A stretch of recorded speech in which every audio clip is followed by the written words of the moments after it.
I speak to you in the name of one God, holy and undivided Trinity. Amen.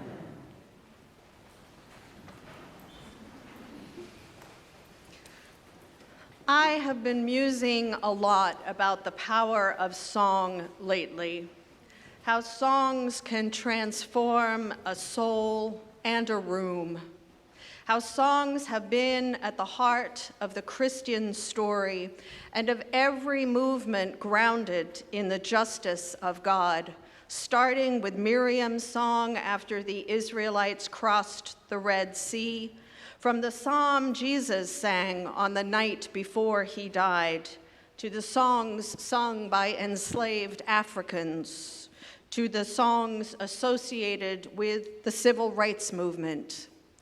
Ain't gonna let nobody turn me around. I'm gonna keep on walking, keep on talking, marching up to freedom land.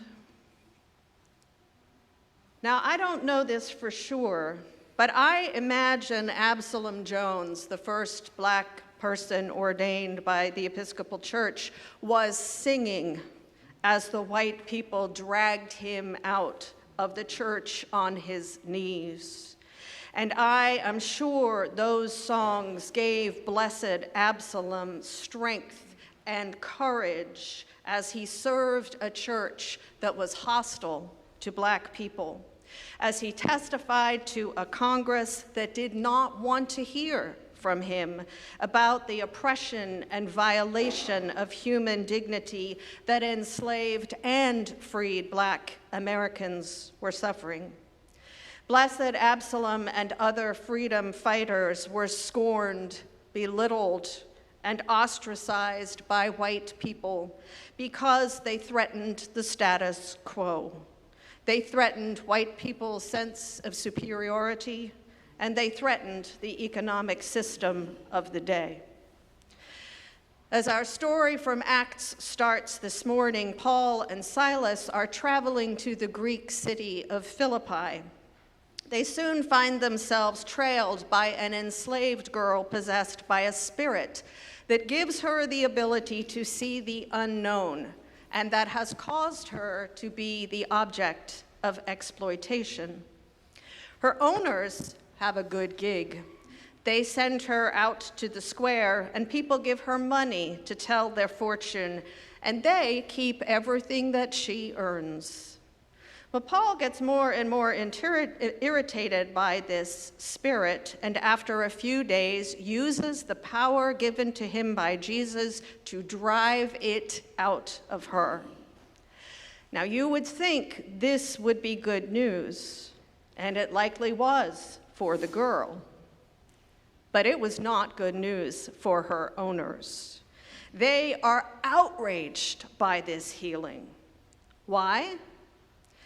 Simply that Paul and Silas have gotten in the way of their profits and threatened their economic system. The outrage then was as predictable as it is now. If you do anything to threaten those in power, their profits, their power itself, you are going to be stopped by any means necessary. So the owners employ an age-old strategy. Rather than talk about the real reason for their anger, their financial self-interest, they veil their concern in the language of nation, race, and tradition. While the owners of the enslaved girl realized their hope of making money was gone, they seized Paul and Silas and dragged them to the marketplace to face the authorities. These authorities said, "These men are Jews, and they are throwing our city into an uproar by advocating for customs unlawful for Romans to practice or accept. It is the language of race, nation, and tradition, language designed to provoke an us against them response from the magistrates and the crowd, and it worked. The crowd howled for Paul and Silas to be punished. They were disruptive outsiders. They were disconcerting, threatening. They were deeply unsettling people of faith, a threat to prophets and power. They were not practicing a tame and domesticated faith that tries to protect itself, that aligns with nation, culture, and empire. Not faith toned down to fit worldly categories and tucked into moral, philosophical, or political preferences. Theirs was not, as the Reverend Tracy Blackman says, a left-leaning faith or a right-leaning faith. Theirs was gospel faith. Faith that shakes the world and challenges its authorities. And the truth, of course, is that the crowd and the magistrates were not wrong. Paul, Silas, and Absalom were a threat to their world because the gospel is a threat to the systems, institutions, and empires of culture and world. Now, the question that haunts me is, what about me? Am I a threat? What about us? I fear we have been lulled into believing that faith can be lived quietly in a world where empire, profit, exploitation, and oppression reign. I worry that the church wants to assure people that we Christians can fit in, that our faith does not preclude our participation in the workings of empire. I worry that I worry more about making it than about being a faithful Christian. I worry that I have, as the Reverend Tracy Blackman calls, a room temperature faith. The fire of our faith, of our ancestors, fading fast. At the same time, I know that with God there is always another chance, a chance to reclaim the revolutionary nature of our faith. The problem is that if we do that, we, like Paul, Silas, and Absalom, will be viewed as threatening by the world around us. We will be viewed as enemies.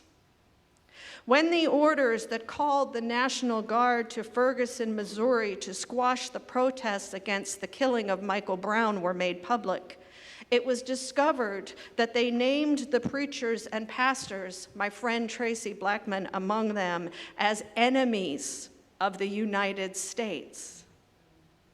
Enemies, because they had an allegiance to something other than the narrative of the world and had become offensive to those around them. Like Paul, Silas, and Absalom, the preachers who were proclaiming the dignity and worth of Black lives to a culture that does not behave as if beloved Black and brown children of God possess either, had become them and not us.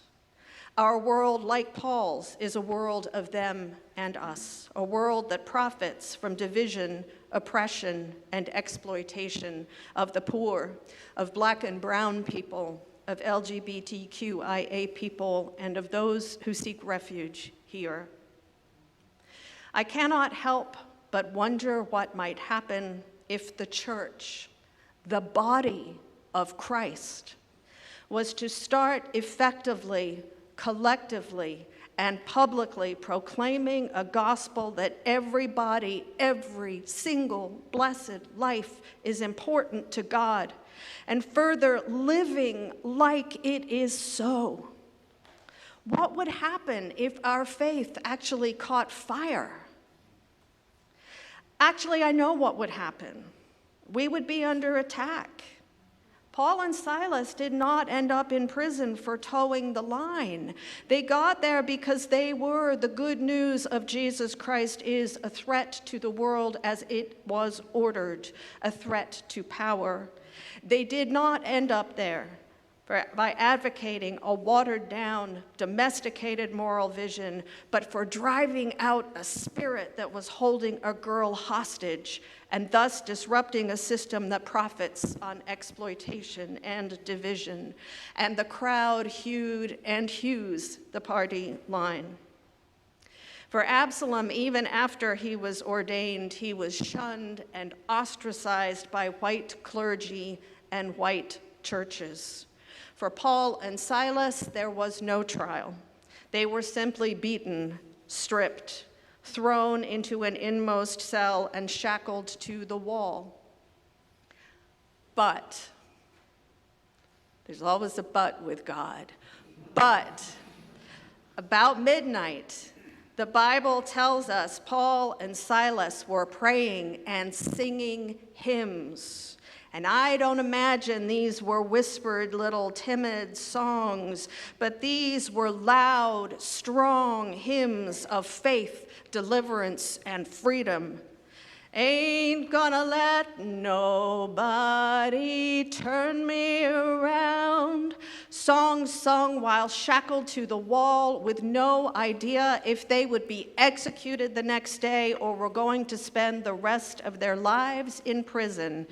I'm gonna keep on walking, keep on talking, marching down to freedom land.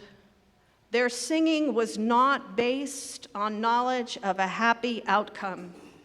It was based on the certain knowledge of the power of the good news of Jesus Christ, of a good, just, compassionate, freedom-loving, ever-present God.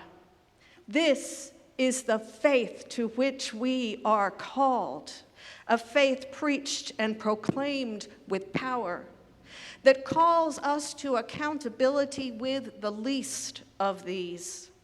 A faith that, if we are doing it right, will mean we are deemed threatening to the world. And a faith that sustains us through it all. Absalom may have been enslaved, but he did not allow his spirit to be enslaved. Paul and Silas may have been locked in prison, but they did not allow their spirits to be imprisoned. They knew that as long as they kept on singing, they would be freer than those who accept things the way they are. The text says it was an earthquake that threw the prison doors open. But I am pretty sure it was the strong presence of God that filled the place and burst the doors to freedom open. And through it all, Paul and Silas kept singing. They each held the note. But as anyone who sings knows, that takes strength and endurance. Sometimes notes have to be held for a very, very long time. The good thing is, when you sing as a group, when one of us gets tired and has to drop out, somebody else holds the note. You may not be the strongest voice, but when someone else needs to take a breath, you may have the energy to hold the note, and we need that strength now. There are so many people being exploited. Our system is so broken, so stuck in death dealing that it can feel overwhelming, exhausting, daunting. And yet we must sing. We must hold the note until all refugees are treated with dignity and respect. Hold the note until the poor are no longer exploited. Hold the note until we live as if all lives, especially the lives of the beloved black and brown children of God, we live as if they all matter to God. The song is now ours. We must pick it up from generation to generation and hold the note until everybody is free. May it be so.